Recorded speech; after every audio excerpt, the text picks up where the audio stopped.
It's Rachel with Journey Back Quilts. In this new series, we are starting a UFO challenge. No, it's not aliens in the sky. UFO stands for unfinished objects. And I invite you to join us. We're going to have so much fun, finish some of our projects, and win some prizes by the end of the challenge. The challenge starts today, September 10th, 2023, and it will end December 10th of 2023. So you have 3 months to finish a handful of UFOs before the end of the year and before Christmas. So get those Christmas quilts ready for their recipients. You voted for which UFO I should start with over on our Facebook group, which is in the description box below, so you can join us there. And the winner was this Knitted Star by Lo and Behold Stitchery. So much fun. This is a log cabin styled quilt, although it doesn't look like it, does it? It has a lot of pieces, a lot of steps, and I am going to be a little overzealous and try to make a king size quilt with this before Christmas so that I can put it on my bed. Now, I hope that you'll enjoy this video and it will help inspire you to finish some of your own UFOs. This is going to be such a fun quilt to make.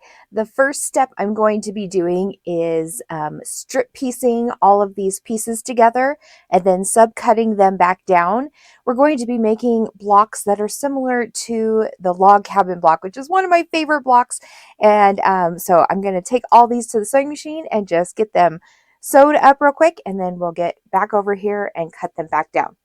So one thing I really like to try to do when I'm starting a new project is change your needle, change my bobbin, clean out all the lint from the bobbin area, get everything reset up and restarted so it's nice and clean and fresh, and get everything rethreaded, tension checked, everything's nice and ready to go. That way we might avoid some hiccups when we get started on this, so we can just have fun and not have to worry about all the little things that might go wrong.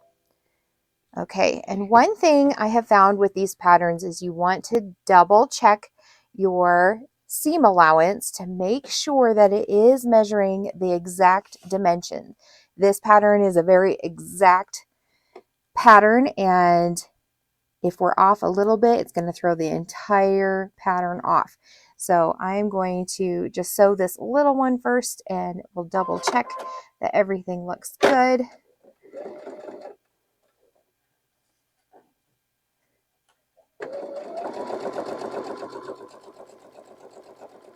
Got my 1/4 inch foot here, and my stitch length is 2.5. My stitch width is at 3.5, which is the original setting to this machine. I have my 1/4 inch foot here, like I said, and we're going to double check that this is working correctly. If it's not, we're going to tweak just a little bit. My tension is set at 4, which is a normal thing. Now we're going to go set the seam and then open it and see if it's the right dimension. So let's go to the ironing board. And now looking at the pattern, she says to use a smaller stitch length when doing your strip piecing. She recommends 1.8 to 2.0. So I'm going to rip this out and redo it real quick.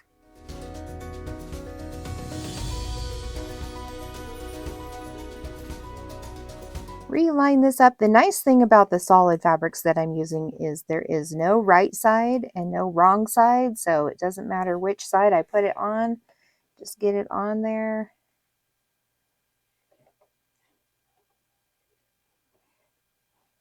All right, so I have it set at 2.0, so I'm going to try that first and see how that works. So that's going to make our stitches a little tighter than the 2.5. And that does matter because it will shrink your fabric a little bit. It will change the dimensions just a little bit. So it's important to follow the directions and to read them all the way through before starting. Okay, I'm going to go to the ironing board with this guy. Okay, and I'm just going to set the seam by ironing it flat. And then I'm going to iron it open.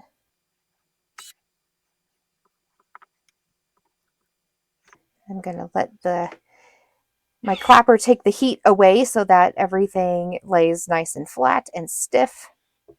because I'm not using any steam or starch with this because that could shrink our block as well.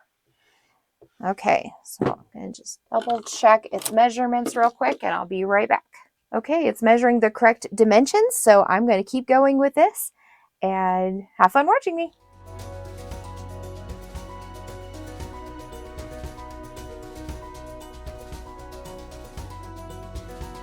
The great thing about this pattern is it is a really good chain piecing pattern. So I'm just going to continue to chain piece all of these until they are done, and then we're going to go to the ironing board and iron them open and then get them trimmed up into their units.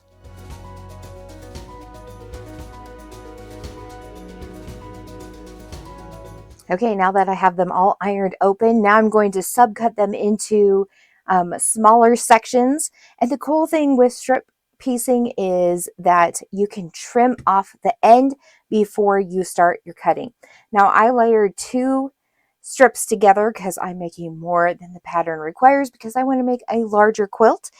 So I have it off just a little bit from my block, but I did line up a line on my ruler with this seam so it's nice and straight.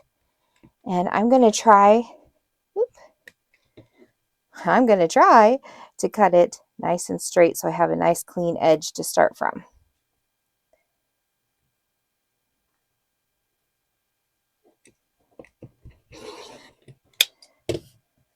Awesome. Now I did 2 at a time, which is going to make this go a lot faster. So I'm just going to go through and cut all of these real quick, and then we can move on to row C.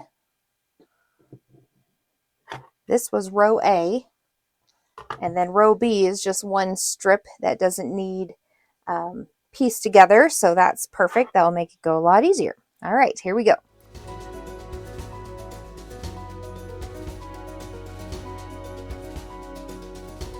Okay, I'm moving on to row C. So I've done row A.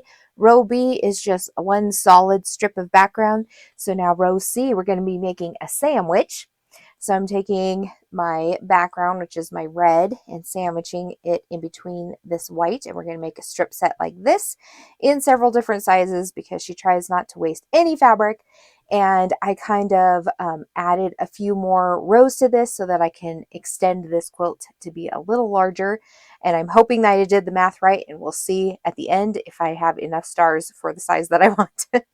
I'm hoping that I did. So I'm going to go over the sewing machine and just strip piece all of these and have fun watching me.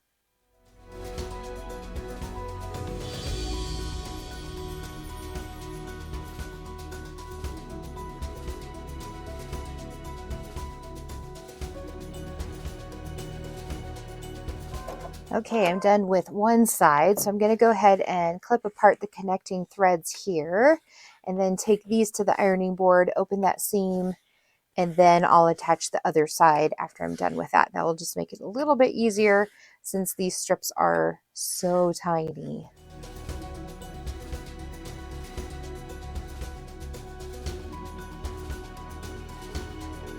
Okay, now I'm going to add the other side to these 2 strips, and we'll finish off our row C.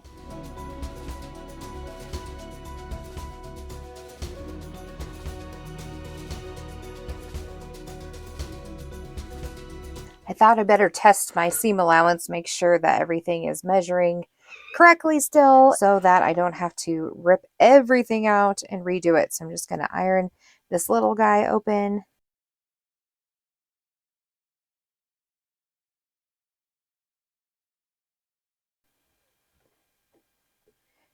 Remember, I'm not using steam or starch. I don't want to shrink any of those fibers.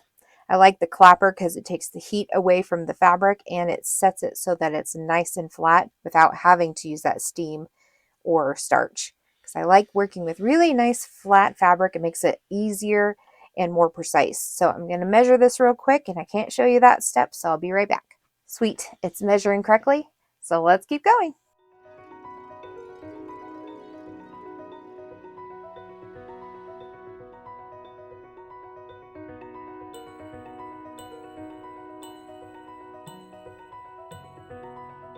So the last step we have to do is to take our strips. I'm going to fold them in half so that I can cut off that selvage and then trim them down into their units. So to do this, I'm going to line up a vertical line with my ruler on one of the seams so that we are going to be perpendicular, and I'm going to trim off my selvage. And yes, I'm cutting the wrong direction, but because I have such a long strip, I don't want to have to spin it around. And then I'm going to line it up to the dimensions and just cut all the way through, and then do that to all the rest of the strips, and I'll have a bazillion of these little pieces to put into this first unit. All right, I'll see you in just a second where we start row D. Okay, now I'm on to row D, which is the last row that I'm going to need. It's the exact same steps. I'm going to be sandwiching these, the background red with the star white and the background red, and just making the exact same sandwich that we did in the last step, and ironing it and then trimming it down. So I'm going to fly through this one on my own, and then I'll meet you back here when we put all of those rows together to make our block. See you in a bit. Phew, that took a minute or a few hours. So now I'm done with row A. This is row B, row C, row D, and row E. And so now I'm just going to be chain piecing them together. So I'm going to be putting A and B together and C and D together, and then I'll combine those and add the last strip. So enjoy watching my process.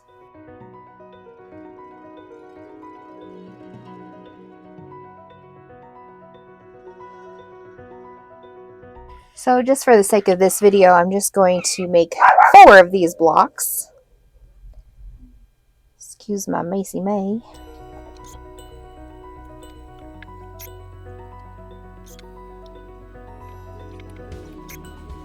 For the sake of this video, I'm just going to make 4 of these blocks because there's a lot of these, and I'll go make the rest later on tonight.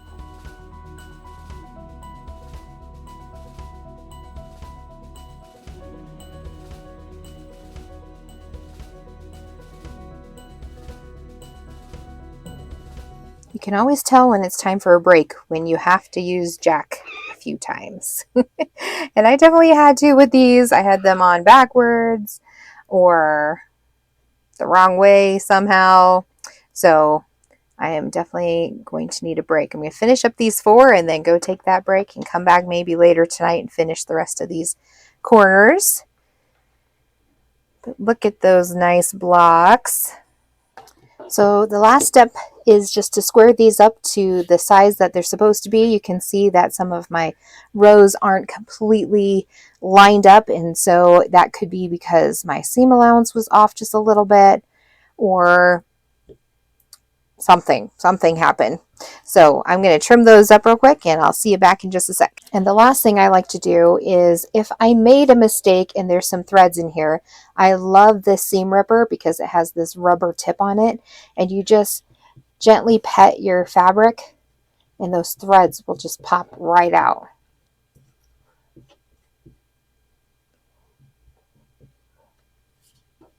Keeps it nice and clean and ready to go. And this is how my 4 corners are going to look.